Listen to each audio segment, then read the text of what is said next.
Olá, sejam todos muito bem-vindos a essa edição 67 do Gestão de Pessoas, programa semanal de entrevistas da Forsales em parceria com o Engage, que traz toda quinta-feira às 5 da tarde alguns dos principais executivos de RH e formadores de opinião do Brasil para compartilhar conceitos, cases e boas práticas relacionadas à gestão de pessoas. Nesse mundo cada vez mais dinâmico, o RH nos últimos anos tem sido o principal aliado das empresas no fomento à inovação, o que muitas vezes oculta a necessidade do próprio departamento inovar cada vez mais nas suas atribuições. Mas como criar um RH realmente inovador?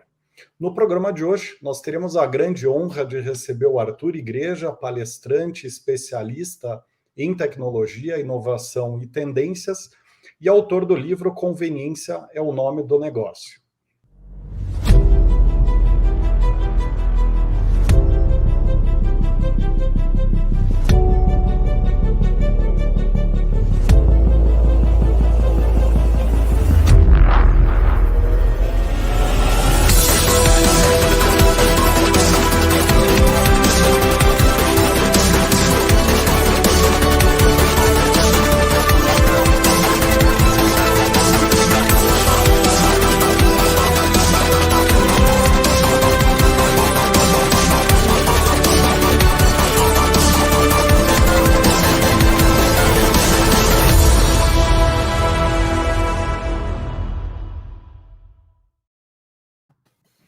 Muito bem. A título excepcional, o programa de hoje foi gravado previamente, portanto, ele terá duração de aproximadamente 1 hora. Será dividido em 3 partes. Para começar, o Arthur vai nos contar, o que é inovação e uma cultura inovadora. Em seguida, principais inovações e tendências que vão afetar o RH. E, por último, dicas práticas para um RH inovador. Para quem está acompanhando o programa pela primeira vez, não deixa de seguir o canal da Forsales no YouTube, ou seguir a playlist do programa nas suas plataformas de podcast preferida. E para que não perca os conteúdos semanais que a gente divulga, né? Arthur, seja muitíssimo bem-vindo ao programa. Eu fiz uma apresentação bem modesta ali no começo, mas eu sou um grande fã do teu trabalho. Eu te falei ali no Armap que acompanho, já vi todos os podcasts teus, acho que é uns 40, né, que você tem no Inovação do Arthur Igreja. Então, estou realmente muito feliz de te receber aqui. E para começar, eu queria te pedir para você contar um pouquinho de você, para quem não te conhece tanto, ter um pano de fundo e também falar sobre o teu trabalho relacionado à inovação. Maravilha. Rodrigo, obrigado. Prazer estar aqui. Obrigado pela apresentação aí. Espero que essa nossa conversa traga muitos insights, muita provocação para quem está nos assistindo e nos ouvindo. Eu sou um entusiasta da tecnologia, então comecei minha carreira na área técnica, eu sou engenheiro de formação, atuei com robótica, com inteligência artificial, então isso foi muito bacana, porque isso aconteceu num momento em que essas tecnologias ainda não eram tão democratizadas, era tudo muito incipiente, mas isso me permitiu conhecer isso por trás da cortina, né? Então, quando eu estou falando de IA, eu já dei aula de inteligência artificial, já desenvolvi sistemas de inteligência artificial. E aí, dentro da engenharia, o que aconteceu foi que eu comecei a perceber o mundo da administração, o mundo da gestão dos negócios. Eu queria ter as minhas empresas, eu queria investir em outras empresas. Então, no final das contas, eu acabei ficando com um pé no mundo da gestão de negócios e com um pé na tecnologia, que é exatamente para onde as coisas convergiram, né? Especialmente nos últimos anos. E aí eu comecei a ser chamado para falar desses temas, então eu já tinha minha empresa, já dava aula em várias instituições, como a FGV e tantas outras, e aí eu comecei a ser chamado para fazer as palestras, e isso se avolumou de tal maneira que, enfim, a minha principal ocupação hoje. Então eu faço mais de 150 eventos no Brasil e vários outros países, e amo o que eu faço. Então, produzir conteúdo, eu digo que eu sou um produtor de conteúdo, seja na forma online, offline, na forma de livro, na forma de publicações. Então, eu tenho essa inquietude de tentar entender essa mistura, né, de tecnologia e como é que principalmente isso impacta as pessoas. Esse é o meu grande tema. Fantástico, meu caro. Eu posso atestar a altíssima qualidade do conteúdo, porque eu estava falando ali antes da gente entrar ao vivo que é impressionante a clareza que você consegue construir um raciocínio e fechar ele, né? Então, teus podcasts realmente são muito bons. Meu caro, para começar, né? Por mais óbvio que pareça a pergunta, acho que temos algo a aprender contigo em uma questão bastante simples. Conta para nós o que é inovação. Rodrigo, parece uma pergunta simples, mas eu diria que em muitas empresas ela deveria ser feita e deveria ser estabelecido um certo acordo, porque é uma daquelas coisas que se usa muito a palavra, então ela começa quase que ficar desgastada, e é uma daquelas questões que todo mundo acha que todo mundo sabe o que está falando. Agora, eu te garanto que se você pegar um grupo de pessoas numa empresa e pedir para que cada uma registre a sua versão do que é inovação, provavelmente você vai encontrar inúmeras versões absolutamente únicas e individuais. Então é interessante isso, porque daí, quando você não tem um acordo, por que nós temos dicionários, né? Por que nós temos uma convenção linguística? É para que todo mundo tenha um idioma, para que todo mundo saiba do que está falando, né? E com relação à inovação, me parece que esse é um dos principais exercícios que nós precisamos fazer. Então, no final das contas, o que é inovação dentro de um grupo, né? Eu enxergo inovação como um estado de evolução, um estado de adaptação muito natural para as empresas pelo seguinte aspecto.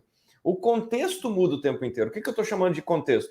É o contexto tecnológico, o contexto econômico, o contexto do hábito das pessoas, o poder de compra. Então, uma empresa ela tem que endereçar o mercado, ela tem que ter um fit com o mercado. Só que as características desse mercado estão mudando o tempo inteiro. Então, usando aqui um pouco o meu lado do engenheiro, né? É como se você tivesse uma equação. Essa equação é feita de vários elementos e esses elementos estão mudando o tempo inteiro. Então, no final das contas, o que é inovação?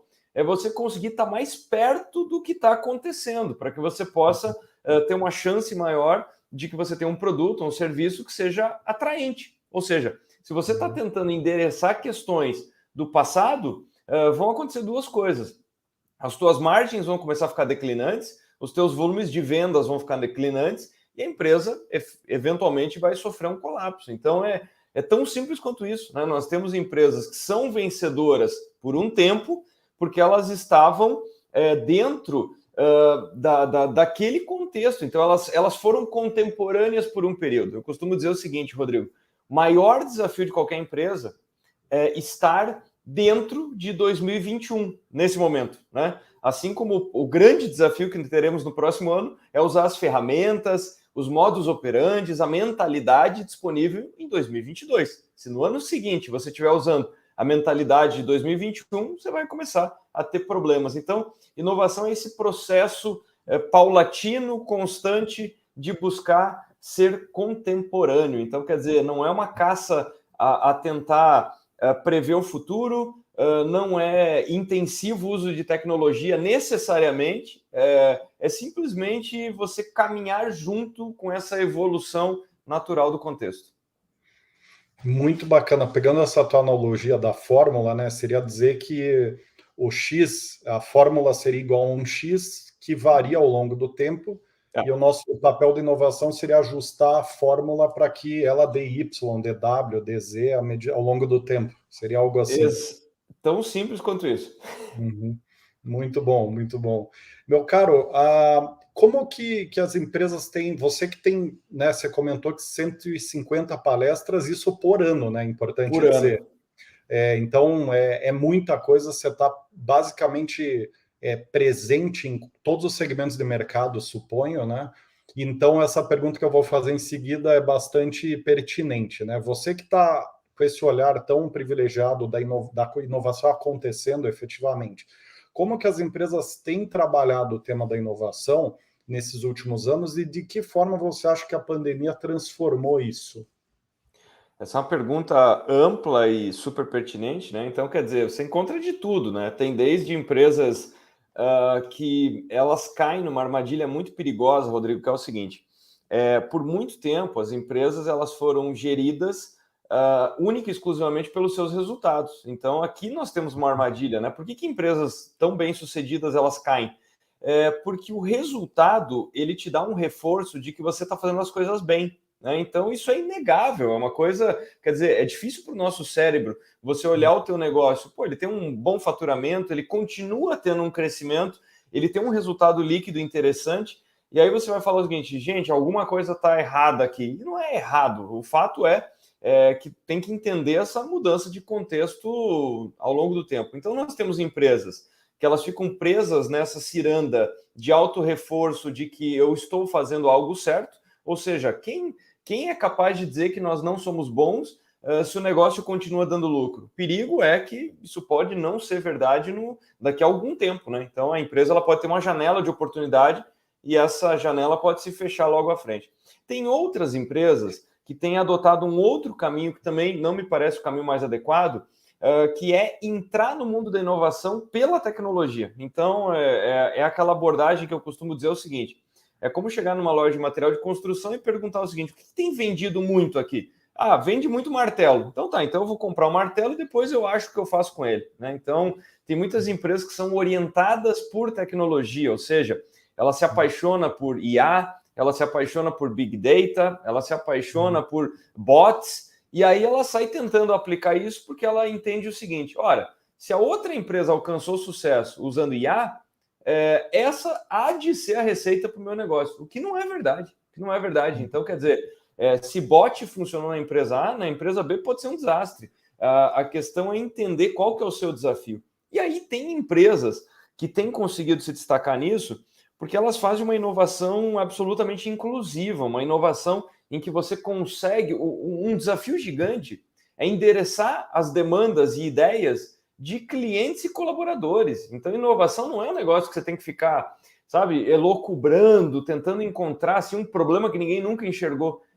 O difícil é endereçar as questões de sempre, aquelas reclamações dos consumidores, as sugestões, e o mesmo vale para os colaboradores. Então, quer dizer, você conseguir endereçar, abre aspas, só aquilo que as pessoas já sabem que poderia ser melhor, já é um desafio colossal. E a pandemia ela mudou isso de uma forma muito positiva, Rodrigo, pelo seguinte, costumo dizer que os inovadores, eles são causadores de problema, né? Então, quer dizer, são pessoas que elas estão lá cutucando algumas coisas, falando, gente, vamos fazer diferente.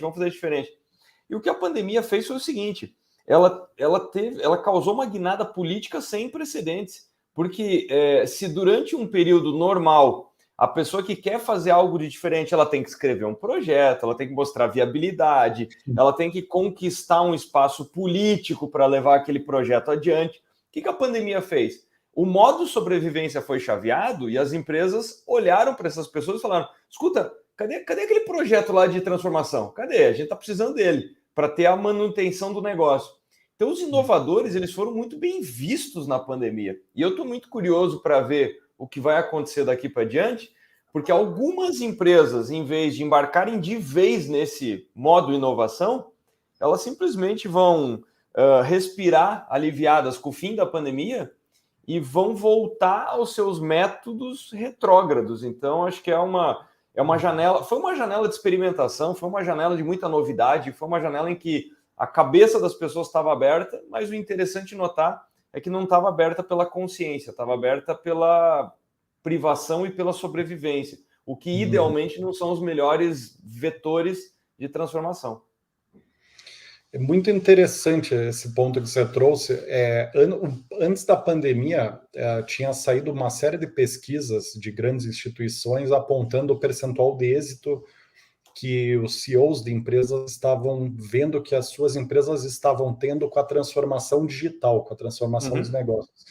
E algumas dessas pesquisas estavam apontando que mais de 80% dos CEOs de empresas que estavam passando por transformação digital estavam afirmando que estavam fracassando na transformação.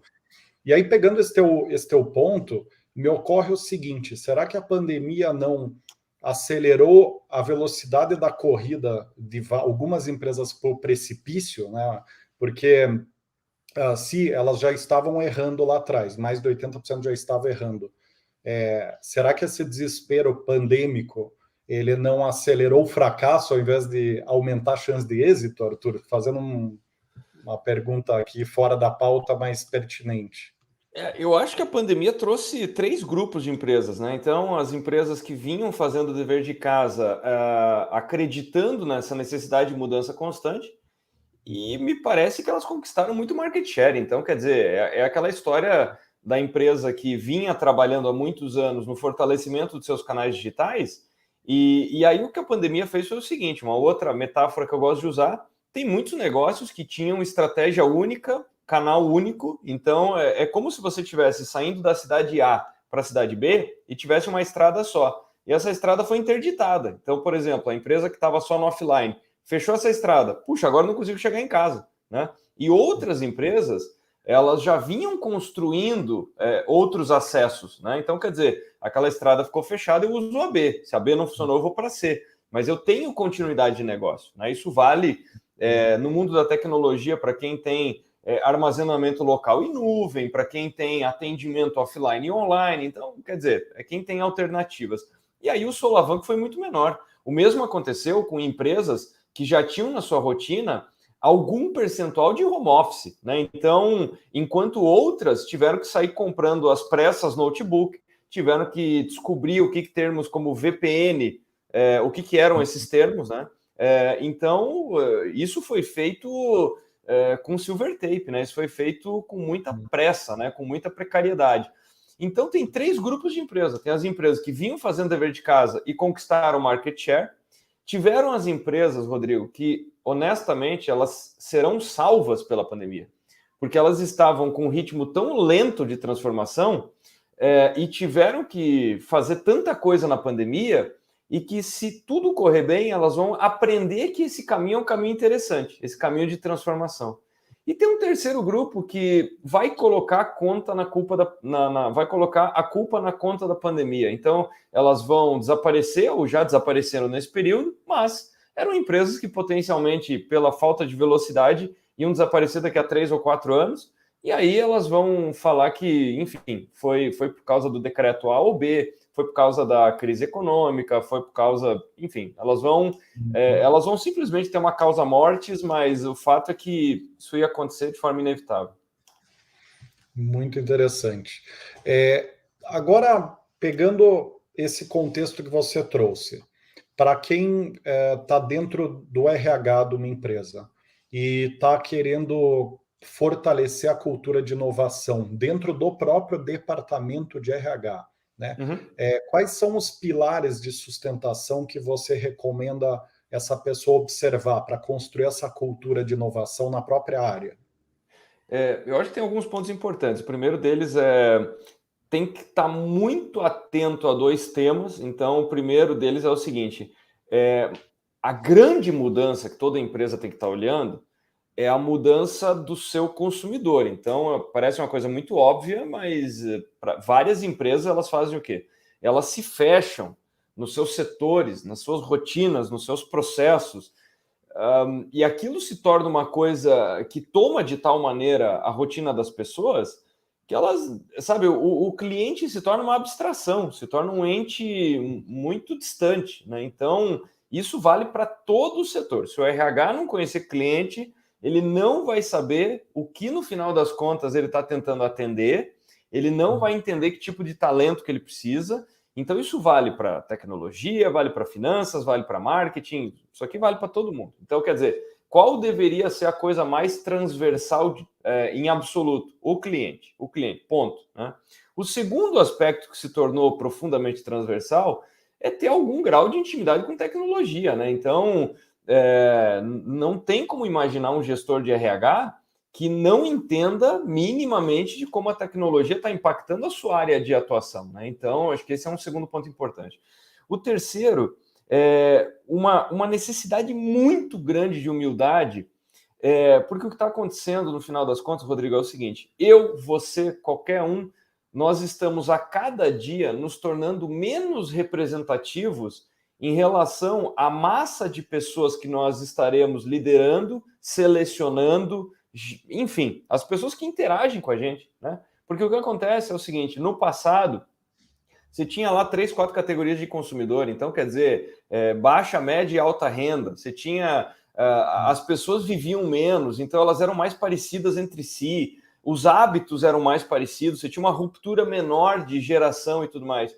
E hoje, o que a tecnologia criou, ela potencializou, é que nós temos infinitos perfis.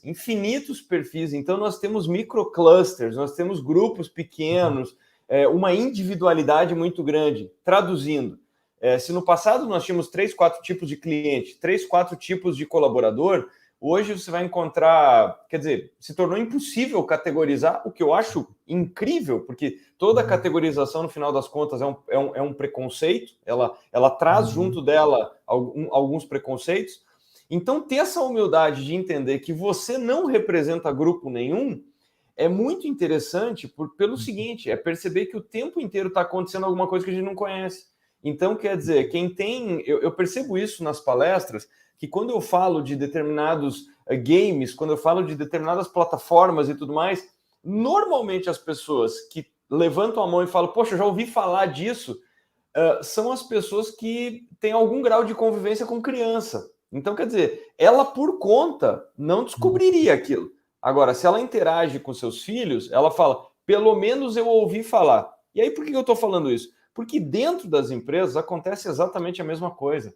Então, se você ficar lá fechado, com pessoas muito parecidas com você, com a mesma faixa de renda, com os mesmos hábitos, com características muito parecidas, você está perdendo o que está acontecendo no mercado. E o mercado é extremamente diverso. Então, por isso que um pilar que é absolutamente fundamental é o tema da inclusão, da diversidade. Traduzindo, se uma empresa não minimamente representar a diversidade que a sociedade representa, essa empresa ela vai fazer o quê? Ela só vai conseguir atender uma fatia pequenininha e cada vez menor de pessoas parecidas com o Arthur, com o Rodrigo, entendeu? Então, o nosso desafio é ter contato e trazer para perto da gente toda essa gama de ideias, de influências, de comportamentos.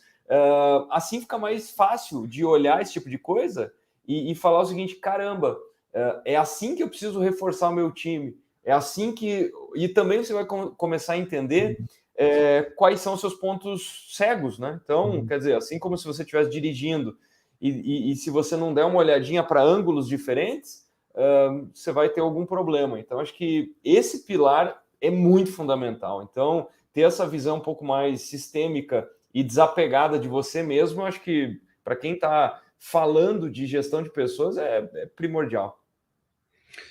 Muito interessante esse ponto, principalmente quando a gente pensa...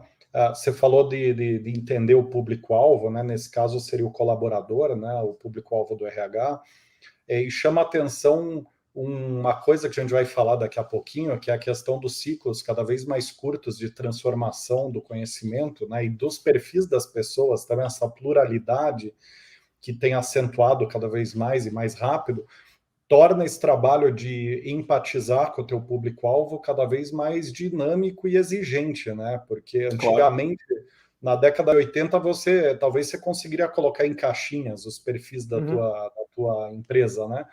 Hoje, sei lá, você tem 365 cores ali dentro do teu espectro, né? Enfim, então tem uma complexidade muito grande nesse ponto que você trouxe, né? Exato. Então, acho que essa flexibilidade, conseguir trafegar entre essas diferentes conversas, no final das contas é isso. Então, é abraçar isso. Por isso que a capacidade de lidar com antítese, lidar com pontos divergentes, é uma coisa muito importante. Então, conseguir escutar em espectros amplos, né? Então você fala, puxa, eu consigo entender esse espectro, eu consigo entender esse outro, eu não tento impor as minhas crenças, eu não tento impor as minhas verdades ou imaginar que elas existam, né? Então acho que ter essa visão de que sim, tem 300 e tantas cores e todas elas são muito relevantes e que a sua é uma delas, é só uma delas, é mais uma delas, né? Então conseguir entender essas visões diferentes, essas necessidades diferentes, é primordial. Muito bacana, meu caro. Agora entrando nas principais inovações que vão afetar o RH, né? Para começar, quais as principais tecnologias que você acredita que os profissionais de RH precisam ficar de olho hoje em dia? Eu acho que não dá para fugir a um tema de vidas, mas eu acho que a questão do trabalho remoto, ela em alguma medida impacta e vai continuar impactando, porque a questão não é o trabalho remoto, é a partir de agora que nós vamos viver dilemas incríveis. Então, muita gente tem falado que os últimos meses foram meses de muita inovação, e eu falei antes que os inovadores foram mais benquistos, mas eu não acho que os últimos meses foram de inovação. Os últimos meses foram de adoção de muita coisa que estava pronta. Então, eu acho que colocar isso em perspectiva é importante também. As empresas estão chamando de inovação a adoção de coisas que estavam prontas há 17 anos. O Skype é de 2003, o Zoom é de 2010. Então, é complicado falar o seguinte, nossa empresa ficou super moderna agora que está usando o Zoom. Não, isso seria verdade em 2010, em 2011, mas não em 2021. Isso não é verdade. Então, é uma adequação, uma adaptação, uma atualização. Traduzindo, você está um pouco menos no passado, mas não quer dizer que você está super futurista. E aí, com relação à tecnologia, porque eu falo que os dilemas vão começar agora, porque se no passado nós vivíamos o extremo do analógico, nos últimos meses foi o extremo do digital, mas foi um extremo óbvio. Então, não era uma coisa assim, nossa, nós viramos Anywhere Office por consciência. Não, é por causa da pandemia, ponto. Então, era o que tinha para hoje. Né?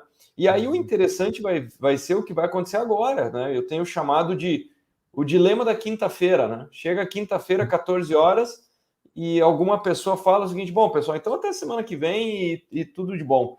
Você vai falar, não, peraí, mas acabou a pandemia, voltou o escritório. Ué, mas voltou? Vocês estão malucos? Eu a partir de agora, vou para casa, eu vou tocar minhas atividades. A partir de agora, eu não preciso mais de reunião durante essa semana. E se eu precisar, eu te ligo, eu faço um Zoom e tal. Então, a coisa vai ser interessante agora. Outra coisa são essas ferramentas, porque assim como as redes sociais fazem isso muito bem, né? Que elas deixam pontos de captura de dado para compreender comportamento, nós estamos vendo aí várias ferramentas que permitem compreensão de engajamento, compreensão de ânimo, compreensão de comunicação e tudo mais. Então, acho que nós teremos um RH mais orientado a dados. Acho que esse é um ponto também que é inegável, né? Usar essas mesmas tecnologias, os meus pilares, para poder entender as pessoas, afinal de contas, né? Então, quer dizer, eu não posso esperar X meses para fazer uma avaliação 360. Tem que ter uma coisa mais rápida, né? Tem que ter uma coisa mais ágil. Nós vamos ter que ter mais ferramentas de comunicação que agora usam canais cruzados. Então, tem hora que é Zoom, tem hora que é WhatsApp, tem hora que é e-mail, tem hora que... Quer dizer, como é que lida bem com isso? Como é que estabelece isso? Como é que eu identifico quais pessoas estão precisando de ajuda, quais pessoas estão enfrentando desafios de saúde mental? Então, acho que essa é uma tecnologia inegável.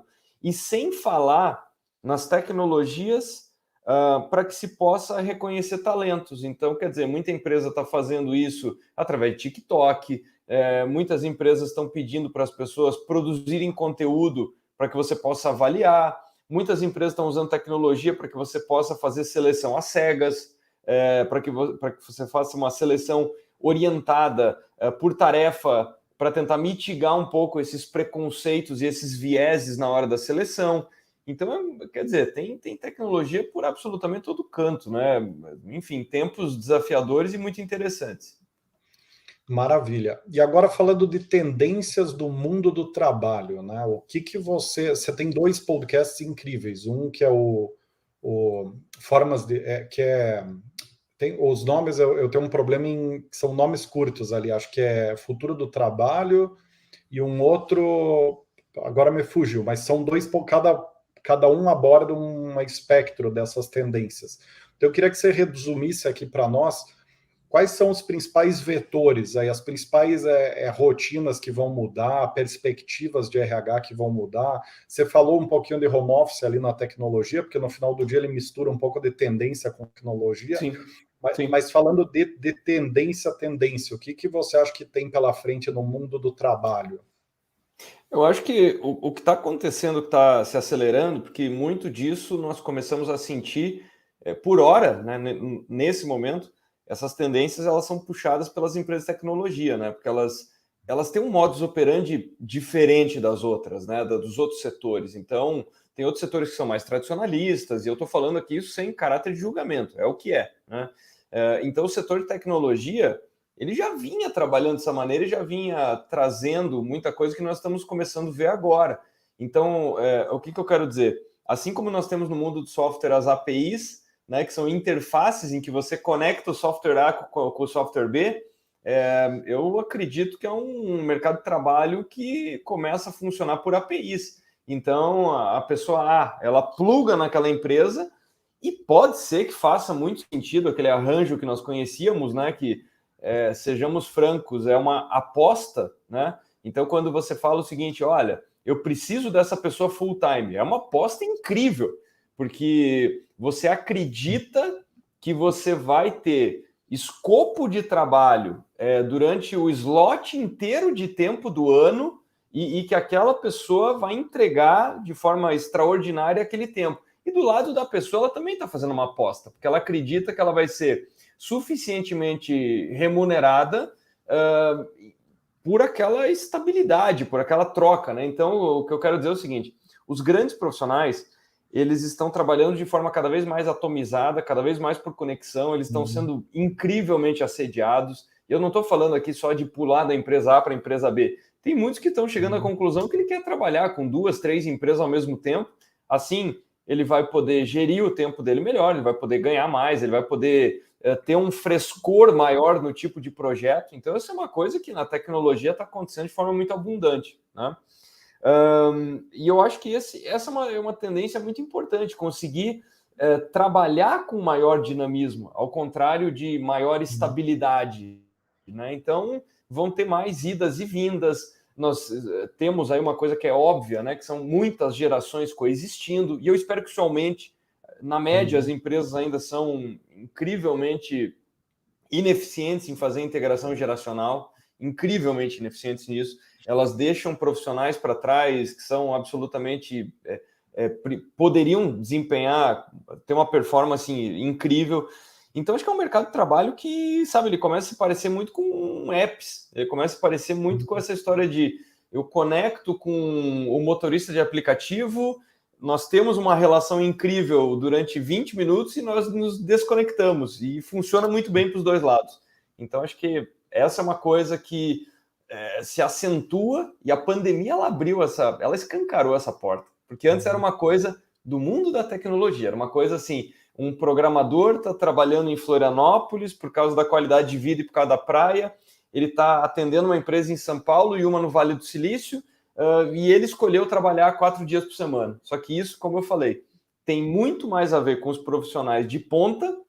E aí o que está acontecendo com as empresas mais engessadas? Elas estão perdendo esses profissionais de ponta, porque ela ainda acha que, bacana é ter a pessoa lá full time. E o que o mercado está começando com que cara que o mercado está começando a ficar? A pessoa que está procurando uma posição full time, ou é porque deu um link ali surreal, ou muita gente bateu durante bastante tempo, né, nas pessoas que estavam procurando concurso público, estabilidade e essa coisa toda. Só que com essa dinâmica efervescente de mercado, o trabalho CLT se torna um pequeno concurso público frente a essa nova realidade que nós estamos vivendo. Então, é interessante, é interessante. Isso traz desafios de engajamento, de cultura, de convivência, né? Quer dizer, nossa, que bacana, eu adoro essa pessoa. Agora essa pessoa não está mais aqui, agora ela voltou e ela está conectada em 2 ou 3 culturas durante a semana. Quer dizer, é interessante, né? Não, genial o teu ponto, Arthur. E eu confesso que quando você falava, eu me peguei pensando numa coisa incrível aqui, que eu sempre olhei para esse vínculo permanente, o vínculo fixo no CLT, como um trade-off muito positivo para a pessoa, mas por convencionamento mental mesmo. Eu estava convencido. E aí, enquanto você estava falando, construindo o teu raciocínio, eu me dei conta que meu raciocínio está diametralmente oposto ao que deveria ser. Por quê? Porque uma vez que você se vincula somente a uma empresa, você tem dois pontos bastante negativos, né? O primeiro é que você bota todo o teu risco em um negócio só, né? Então, se aquele negócio não der certo, você está com todas as suas fichas num cesto só. E o segundo, que é um tema que a gente vai falar daqui a pouquinho, né? Que eu vou te perguntar daqui a pouco, é essa questão da necessidade do aprendizado constante e acelerado, né? Que às vezes não acontece tanto quando você está com um job description, né? Exato. Então, você virou de ponta cabeça meu conceito aqui sobre os ganhos e perdas do CLT, do vínculo empregatício, né? De 8 horas de trabalho, né? Se você me permite complementar aqui, Rodrigo, é isso, porque do ponto de vista de aprendizado, isso de fato fica prejudicado. Isso, inclusive, várias pesquisas mostram que esses desenvolvedores de software, uma das coisas que eles adoram é trabalhar com projetos que são muito diferentes entre si, porque eles entendem que eles se desenvolvem dessa maneira. E aí eu posso dar um depoimento a respeito disso, porque muitas pessoas perguntam assim, pô, Arthur, mas de onde que você traz os cases? Os cases surgem pelo fato de eu transitar entre muitas empresas, e quanto mais eu transito em muitas empresas, mais eu acabo aprendendo com elas, e isso me leva para outras empresas. Então, vira uma roda que se alimenta de conhecimento, né? De trocas de experiência. Então, no final das contas, eu estou levando cases de outras empresas para aquela uma. Agora, o que eu senti na pandemia? Eu senti exatamente isso que você estava falando, porque, por exemplo, uma dos fatores positivos é estar menos em aeroporto, correr menos. Agora, de outro lado, eu consegui sentir na pele um determinado momento em que eu acordei e eu falei assim, caramba, eu estou aprendendo menos. Eu tenho certeza que eu estou aprendendo menos. E é uma sensação que não é fácil de identificar, porque os dias vão passando, não é uma coisa tipo, você está ganhando peso, está caindo o cabelo, não é uma coisa que você olha no espelho e fala o seguinte, eu estou emburrecendo. Não é tão fácil de identificar isso, acredite. Então, a pandemia ela trouxe menor troca, menor conexão, você tem que se provocar mais. E o mesmo raciocínio vale como você desenvolveu dentro de uma empresa. Você está vivendo uma experiência, uma jornada. Então, esse é um desafio de RH também. Criar uma jornada interessante para as pessoas, para que a pessoa possa experimentar setores, atividades, desafios, projetos. Quer dizer, se eu passasse o ano inteiro dando palestra no mesmo setor e para a mesma empresa, certamente eu teria uma dificuldade bem grande para falar de inovação. Muito interessante, faz todo sentido. Agora, eu queria desenvolver alguns subtemas aqui relacionados a tendências, né? Primeiro deles, né? Você sobrevoou ali a questão do trabalho on demand, né?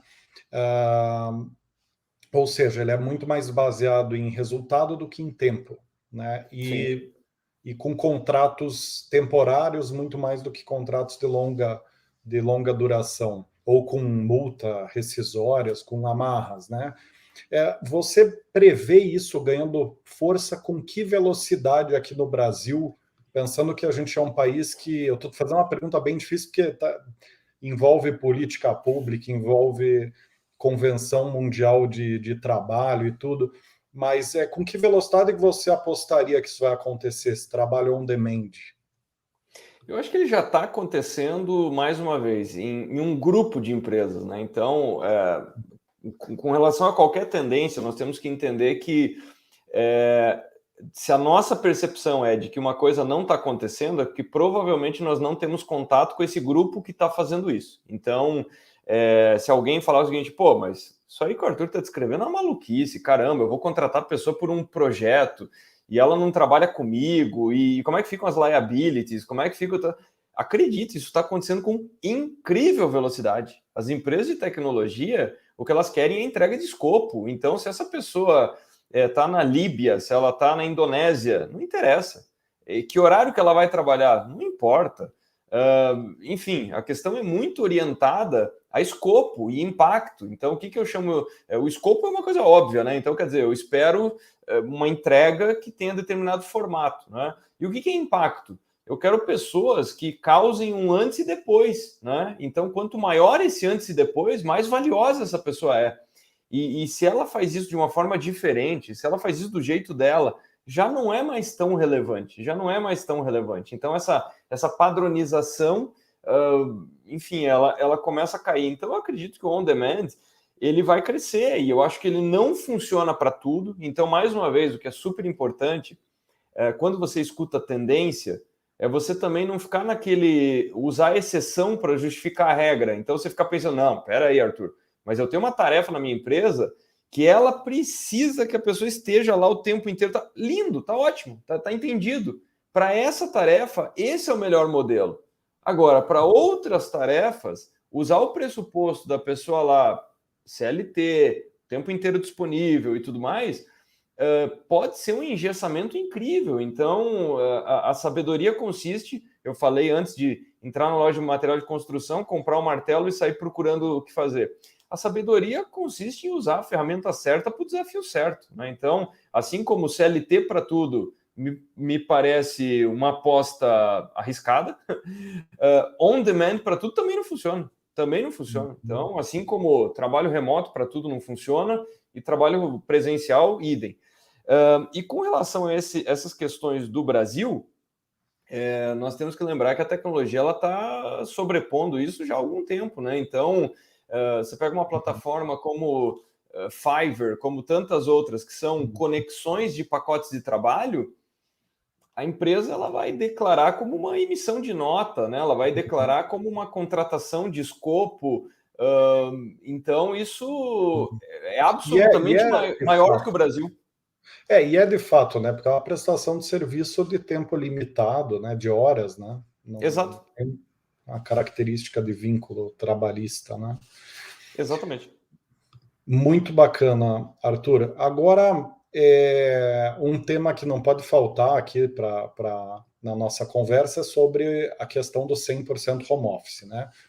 Alguns estudiosos têm apresentado uma tese muito consistente de que o escritório no futuro vai passar a ser considerado um benefício para a maioria dos cargos administrativos, ou seja, daqui X anos, a enorme maioria das pessoas vai trabalhar 100% home office, com idas presenciais super pontuais e não rotineiras ao escritório, né?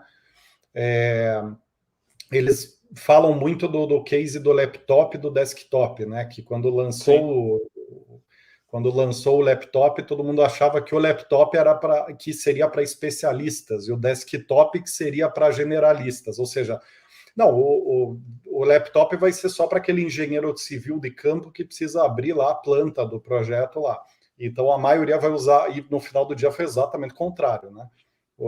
Então, ou seja, as pessoas estão respaldando muito que a tendência realmente é esta. Você acredita mais nisso ou mais no modelo híbrido? Eu acredito bastante no híbrido, mas esse raciocínio é bem interessante, ele visto como benefício. Aliás, em muitas empresas, a experiência da interação ela vai ter que melhorar muito para ser vista como benefício, né? Porque o que nós vimos também em outras pesquisas foi que, por exemplo, quando se leva o entrevistado sobre qual que é o desenho desse futuro do trabalho, eles colocam um ingrediente remoto muito grande e falam que é isso que vai agradar as pessoas. Um ingrediente presencial um pouco maior.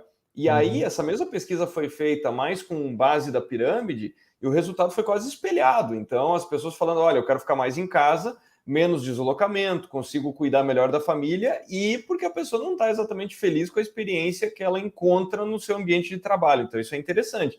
É uma coisa que eu chamo a atenção, Rodrigo, que é como um evento que eu participei na área da saúde, e as pessoas falaram assim com muita alegria, né? Elas falaram, puxa, o nosso NPS da consulta remota foi incrível, foi tão incrível que ele foi melhor do que a consulta presencial. E aí eu falei, olha, isso é um alerta, provavelmente a tua consulta presencial não deve estar boa, porque como raios uma consulta por um tablet há de ser melhor do que uma conversa? Então o problema não está no tablet, está na consulta presencial. E aí, numa segunda rodada de pesquisa, foi exatamente isso que foi evidenciado. Falta de pontualidade, falta de atenção por parte do médico e por aí vai.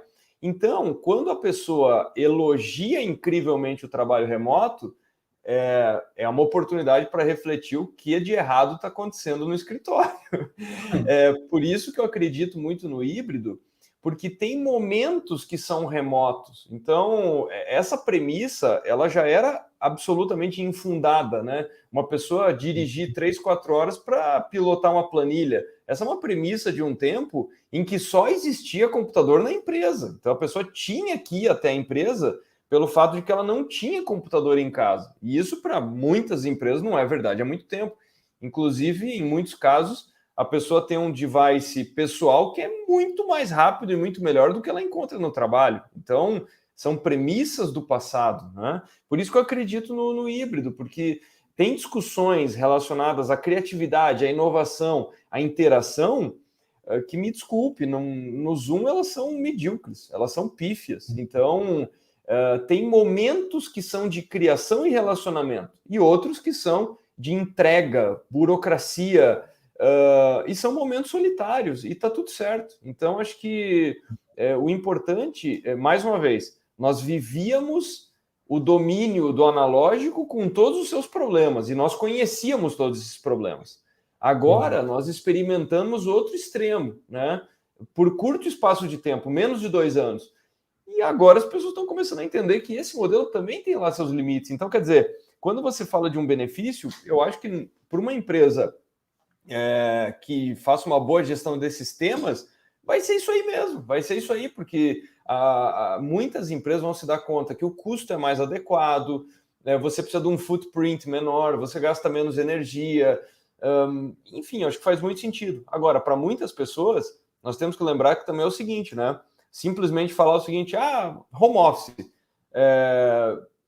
para muitas pessoas não é tão simples assim. Então, quer dizer, ela não tem um escritório bonitão na casa dela, não é simplesmente fazer uma reforma, ela convive com N familiares, de repente o device dela tem que compartilhar com o filho para fazer a tarefa de casa e com uma outra pessoa que está fazendo um curso. Então, nós temos que lembrar que nem todo mundo tem essa estrutura montadinha e fantástica. Então, para muitas pessoas, sim, o escritório vai ser um benefício, assim como é para alguns receber o vale para estacionar o seu carro e o transporte até o trabalho. Então, acho que é um raciocínio que é válido, mas nós temos que lembrar desses pontos de combinação aí. Você me permite uma contribuição pequena aqui, Arthur? Eu tenho a impressão que o fiel da balança nessa se a coisa vai para o híbrido, leia-se a ter que ir para o escritório 1, 2 vezes por semana, ou ficar 100% home office usando o escritório como benefício, me parece que o fiel da balança, de se vai para um lado ou para o outro, é a questão da forma com a qual as empresas vão passar a encarar e a tratar os colaboradores. Porque o que eu percebo, né, eu trabalho há 10 anos já com headhunting, né? E hoje, já há alguns anos, eu estou como gestor geral da empresa. O que eu percebo é que as empresas infantilizam o funcionário, o colaborador, né? Elas tratam, os próprios termos que a gente usa são errados, né? Motivar, engajar. Sim. Você motiva e engaja uma criança, né? Um adulto, você faz um pacto, você combina uma coisa. Olha, eu te dou isso, você me dá aquilo, vamos combinar isso e vamos chegar junto lá. E eu acho que, se a gente entender que as empresas vão amadurecer a forma com a qual elas lidam com as pessoas, me parece que o 100% home office é o modelo mais honesto e mais respeitoso com o adulto, né? Que é basicamente o seguinte: está aqui a estrutura, use quando e como você quiser. Você quer trabalhar da China, você trabalha. Você quer trabalhar da Tailândia, você trabalha. Não sei, breve parênteses aqui que eu abro e fecho com uma opinião pessoal minha aqui, né? Não, mas tem toda a razão, só que e isso também precisa levar em conta, porque você tocou em 2 pontos que são importantes, né? Primeiro, o grau porque para mim o atributo fundamental é o grau de maturidade. Então, esse cenário funciona, esse pacto funciona, caso você tenha uma organização madura e pessoas maduras dentro dela, né? Se um dos dois lados não tiver maturidade, isso não vai funcionar, isso vai estourar. E o segundo ponto que é interessante é que, como eu falei, o Skype é de 2003, o Zoom é de 2010, só que o desafio não era tecnológico, o desafio era de métrica, processo, mas principalmente confiança e maturidade. Então, perceba que por que as pessoas já não trabalhavam remoto? Numa cidade como São Paulo, com trânsito maluco, por que não acontecia? Porque tem pesquisas do começo da pandemia mostrando que o principal medo era as pessoas não vão trabalhar direito, vai ter queda de produtividade abrupta.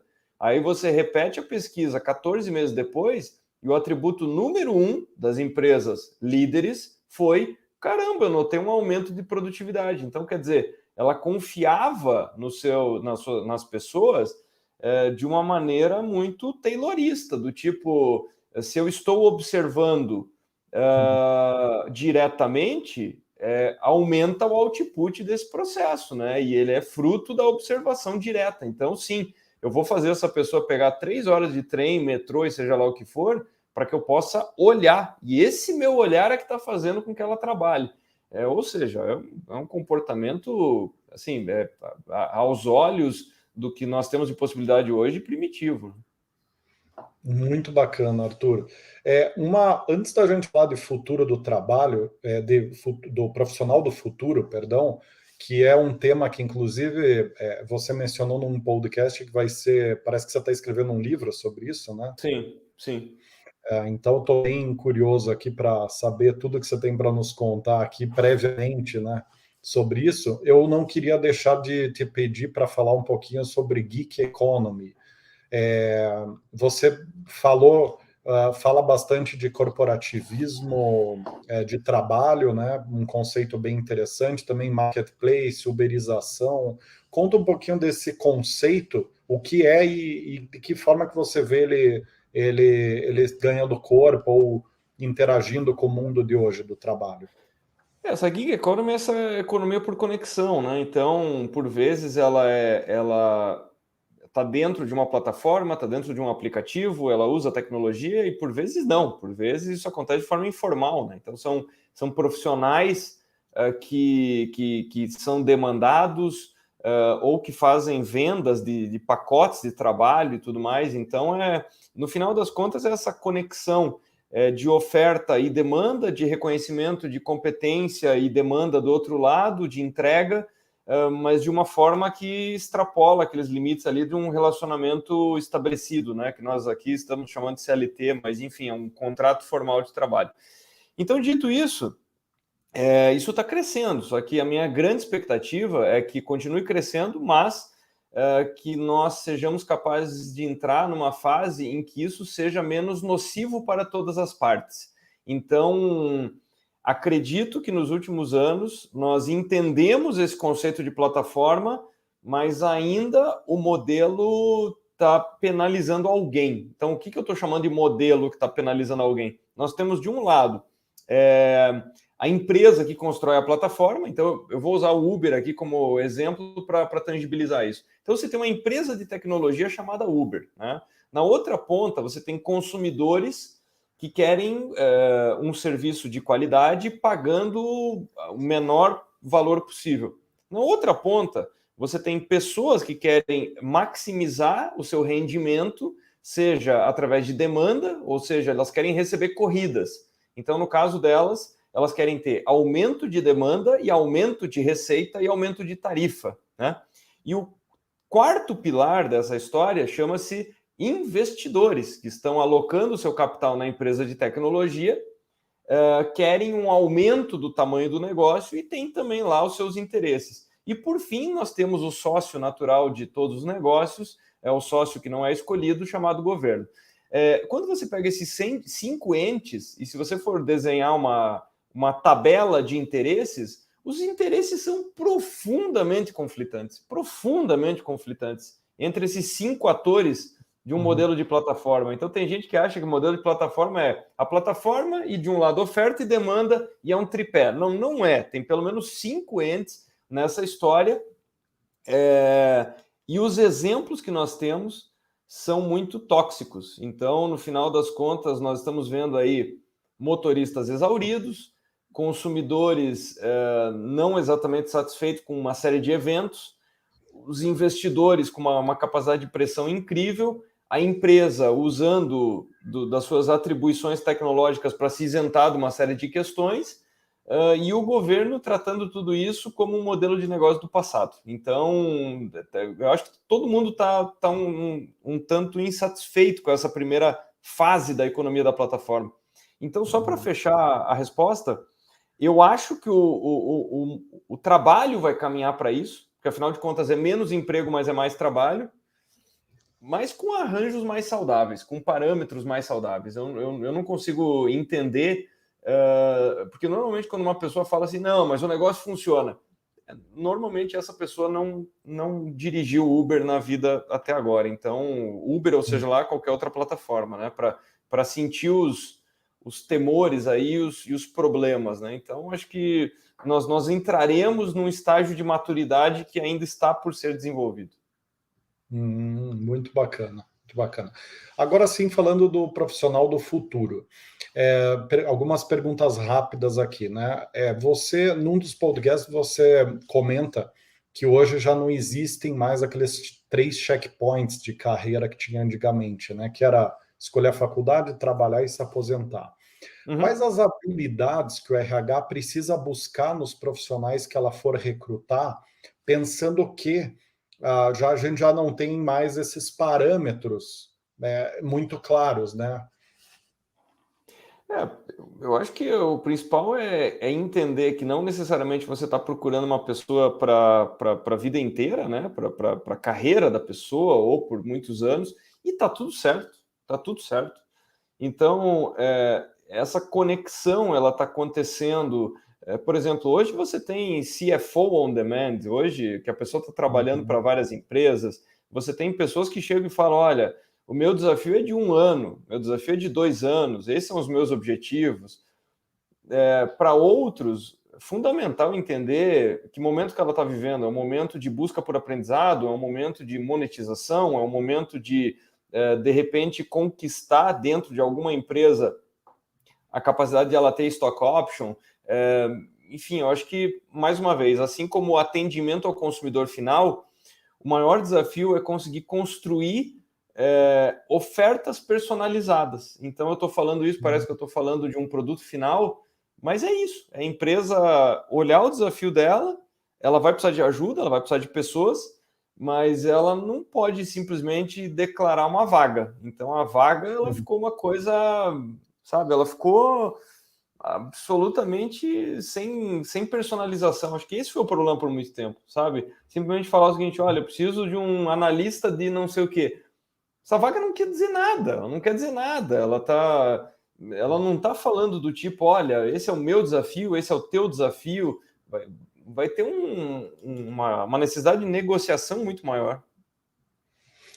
Faz todo sentido, faz todo sentido.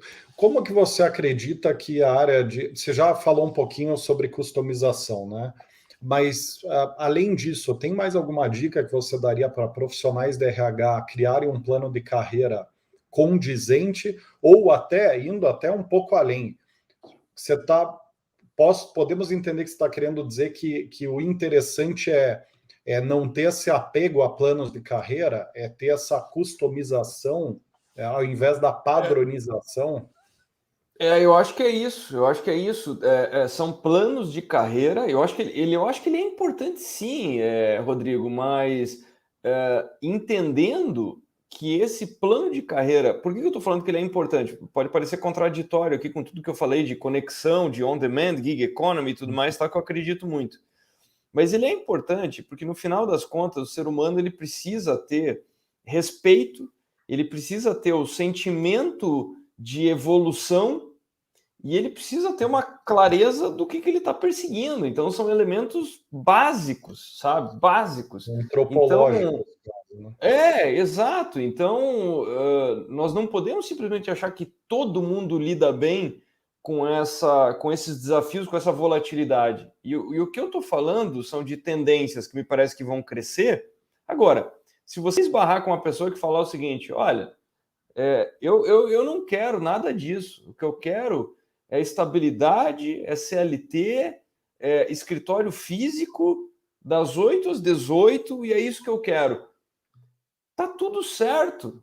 Tá tudo certo. Então, eu acho que é isso que é importante, sabe? Assim como nós tivemos a onda puxa, agora o negócio é ter tobogã no escritório, escritório colorido, é não sei o quê. E se a pessoa falar, escuta, eu sou incrivelmente produtivo num cubículo, então que seja cubículo, e tá tudo certo. Então, isso que é muito importante. O nome disso é respeito, o nome disso é ter um grau de maturidade de que não é ficar fazendo um pêndulo do último minuto das tendências, Então, esse plano de carreira, eu acho que ele é importante. Agora, achar que você vai mostrar um determinado mapa de viagem e todo mundo vai achar aquilo legal, ou que aquilo é o objetivo de carreira e vida de todos, é que é um erro incrível. Então, eu vou dar um exemplo bem prático aqui.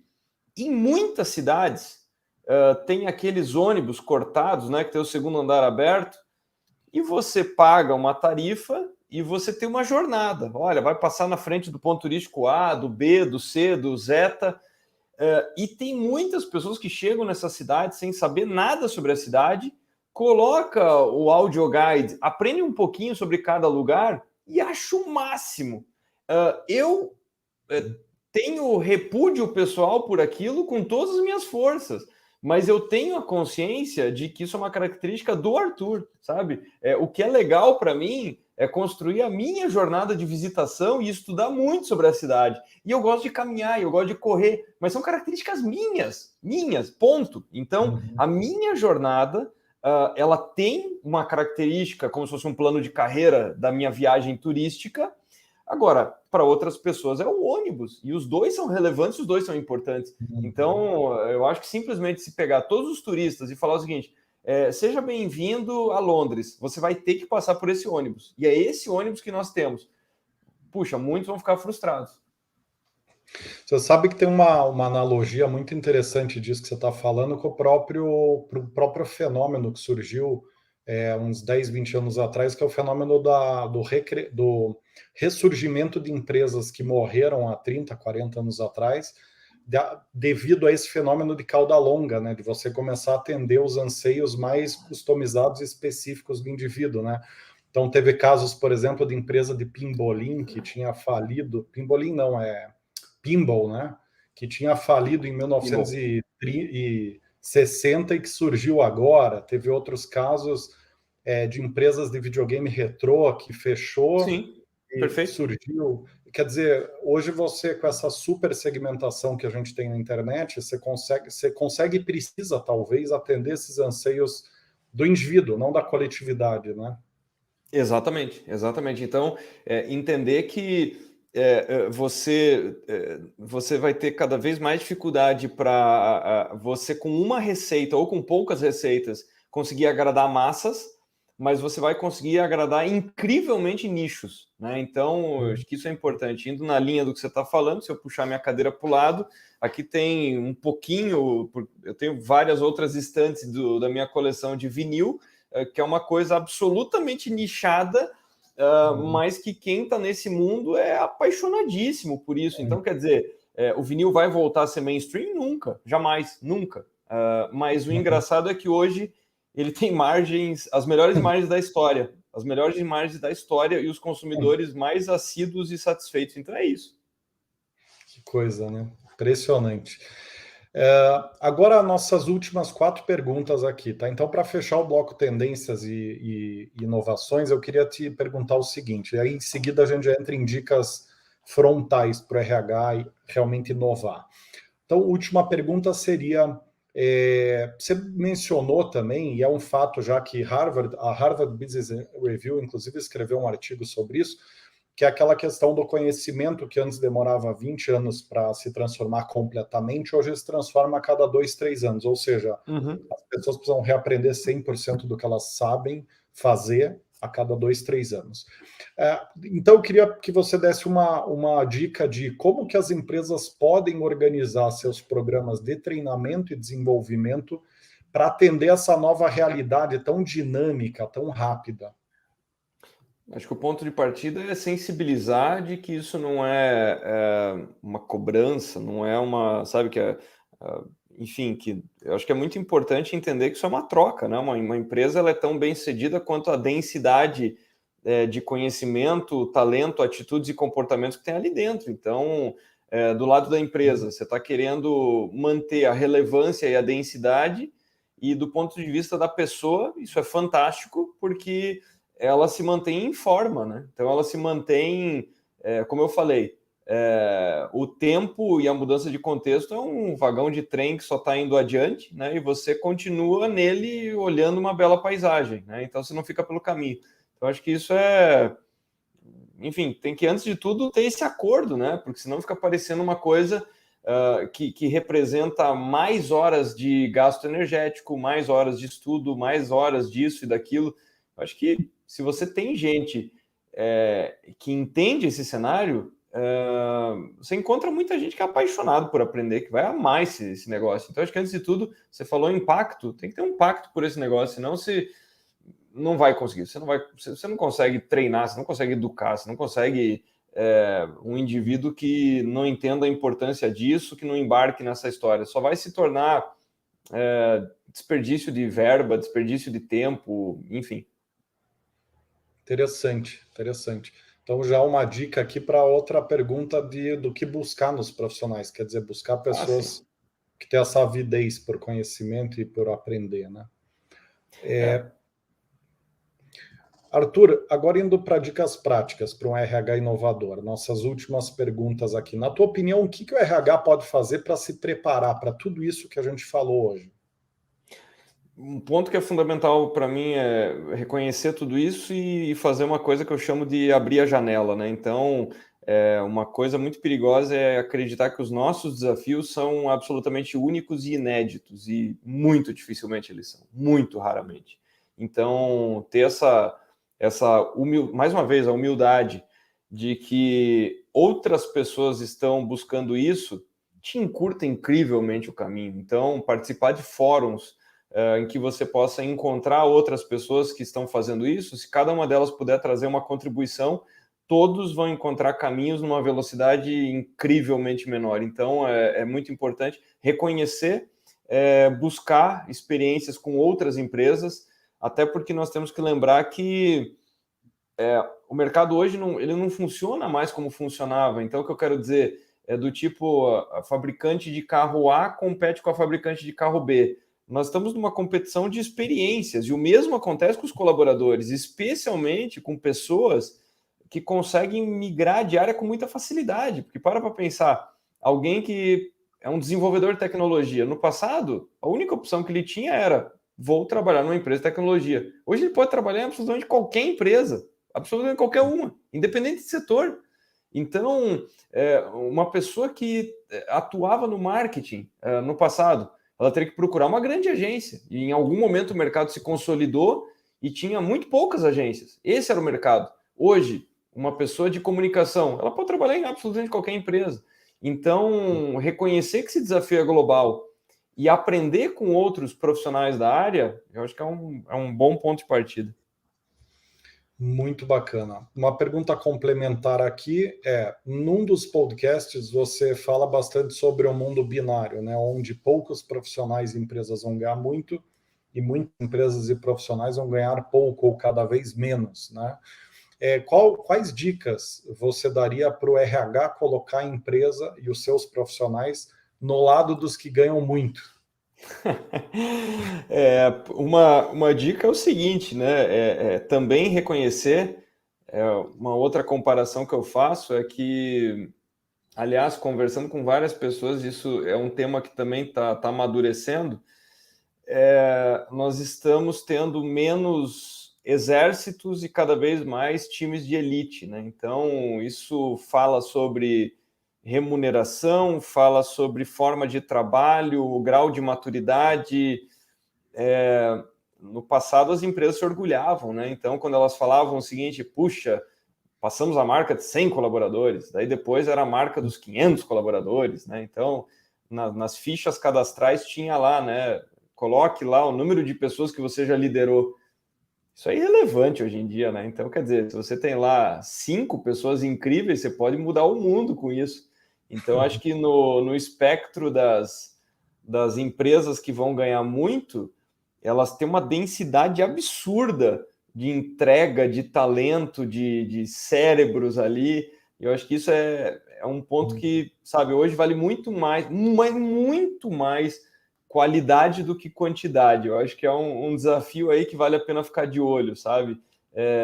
E ainda tem empresa que está buscando quantidade. Então, ela tem lá um exército de pessoas fazendo retrabalho, enfim, é um modelo que não funciona.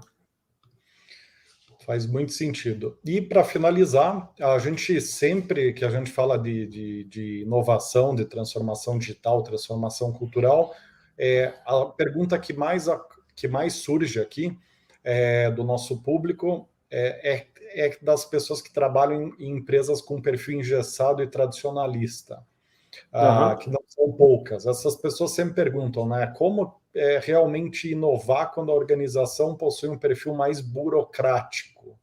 Então, para finalizar, ajuda essas pessoas, que a gente tem um exército de pessoas com essa mesma dor aqui, nos acompanhando. Tá, eu vou dar a resposta em duas partes, tá? Mas de forma bem objetiva. A primeira delas é o seguinte: tenha certeza de que você construiu politicamente o que você está, a transformação, o desafio que você está propondo, tá? Então, eu estou falando isso porque eu, com cabeça de engenheiro em começo de carreira, eu saí transtornado de incontáveis reuniões porque eu tinha certeza que o que eu estava apresentando era óbvio, era a melhor solução, e eu não reconhecia os conflitos, os aspectos políticos. Traduzindo, eu não construía de forma adequada a minha conquista de território para fazer aquele projeto andar. Então, eu simplesmente chegava e falava, olha, isso aqui é o melhor benefício, a melhor tecnologia, o melhor projeto, e ingenuamente eu achava que eu seria aclamado no final com palmas, investimento e tudo mais, e as coisas não andavam. E aí que eu descobria, primeiro, a necessidade de comunicação, a necessidade de que muitas vezes as pessoas não entendem a tecnologia que você está falando ou a mudança que você está propondo. Então, passa pela comunicação e pela educação. Então, só estou fazendo esse alerta porque por muitas vezes fica fácil colocar a culpa no ambiente. Então, falar o seguinte, eu estou num ambiente engessado. Tá, mas você se comunica e você conquista o espaço e você educa as pessoas para que elas enxerguem o mesmo tanto que você, porque não é que elas são menos capacitadas, que elas são mal intencionadas, muitas vezes, simplesmente, elas não estão enxergando o que você está enxergando. E aí você só vai trazê-las para o teu lado se você, primeiro, ajudá-las a enxergar da mesma maneira, porque elas vão olhar e falar assim, caramba, isso é muito melhor. Pronto, aí você desarmou a questão. Então, simplesmente falar, eu estou num ambiente engessado, pode ser uma tremenda de uma fuga para questões suas de falta de educação e comunicação. Se você tiver certeza que a questão não é essa, pula fora, troca de empresa. A vida é uma só. Então, eu também recebo essa pergunta no LinkedIn, no Instagram com muita frequência. A pessoa fala o seguinte, olha, eu tenho muita ideia incrível, muito projeto e eu não consigo desenrolar na empresa. Daí a pergunta que eu sempre faço é o seguinte, você tem certeza que você é o talento e o problema é a empresa? Sim, então cai fora. Excelente resumo. Muito consistente tua resposta, porque realmente antes de concluir, você precisa fazer a primeira análise, né? Você está comunicando direito, né? Enfim, porque é um desafio e tanto você se colocar, vestir o sapato da outra pessoa e entender como que a mensagem está chegando, né? Porque às vezes a gente se preocupa em comunicar bem, mas comunicar bem a mensagem ser compreendida, não ser bem falada, né? Claro. E às vezes a gente fala super bem uma coisa, mas o outro lado não compreende, né? Então, extremamente precisa as tuas respostas. Arthur, eu queria te agradecer muito por teu tempo, simplesmente brilhante, cara. É assim que eu qualifico teus comentários, tuas reflexões que você trouxe. Pode reservar para nós da Forceios uns 300 livros aí que a gente vai comprar, com certeza. Inclusive, a gente, tradicionalmente, no final do ano, a gente manda livro para cliente relacionado a RH, a carreira, a futuro. Então, o teu é o próximo, não sei quando que vai ser lançado, mas já reserva aí para nós que eu vou estar na fila ali esperando para comprar, cara. Combinado. Tá combinado. Tá bom? Então, muito obrigado mesmo. E eu queria fechar o programa te devolvendo a palavra para você concluir aqui nosso bate-papo. Pô, Rodrigo, queria te agradecer toda a equipe aí da Forceiros pelo convite, adorei a conversa e fica aqui o convite para quem quiser acompanhar o meu trabalho aí no LinkedIn, especialmente, Instagram, quase todo dia eu estou colocando conteúdo, por textos, vídeos, enfim, você vai encontrar bastante conteúdo meu, então fica esse convite aí, parabéns pelo trabalho que vocês estão fazendo de toda semana, trazer essas provocações é absolutamente fundamental. Então, assim, conteúdo é o que gera relacionamento, relacionamento é o que gera negócios. Parabéns aí pela iniciativa. Muito obrigado, meu caro. Olha, e prazer mais uma vez te receber, Arthur. E para quem tiver juízo e precisar inovar nas suas empresas, eu não vejo outra solução melhor do que entrar em contato com você. Então, vou pedir para a equipe de conteúdo colocar teus contatos, se você permitir, na descrição do evento, tá? Combinado. Maravilha. Muito obrigado a todos e até a próxima quinta-feira, mesmo horário, mesmo local. Até lá.